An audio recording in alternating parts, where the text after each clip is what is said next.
যারা অবিবাহিত যুবক যুবতী আছো, এই লেকচার তোমরা যারা শুনছো, তোমাদের মধ্যে কেউ যদি জেনা করে থাকো, অবিবাহিতর কথা বলছি, তোমাদের কাদের মধ্যে এখন 100 বেত্রাঘাতের শাস্তি ঝুলে আছে।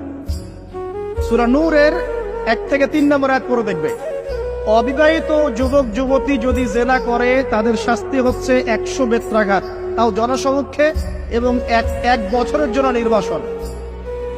এই বিধানগুলো যদি পৃথিবীর কোনো দেশেও না থাকে, আসমানে আছে।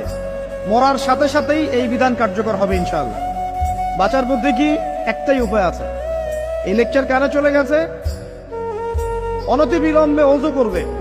ওযু করে খালেস ভাবে রাতের শেষ রাতে জায়নামাজ বিছাবে। জায়নামাজ বিছিয়ে আল্লাহর সামনে দাঁড়িয়ে 2 রাকাত নামাজ পড়বে। পড়ে নিজের পাপের কথা স্মরণ করে চোখ দিয়ে দরদর করে পানি ফেলে দিবে। আল্লাহকে সেজদায় গিয়ে বলবে, আল্লাহ আমি জেনা করেছি, আমাকে মাফ করে দাও। আমার এই পাপের কথা কেউ জানে না, তুমি জানো, মাফ করে দাও।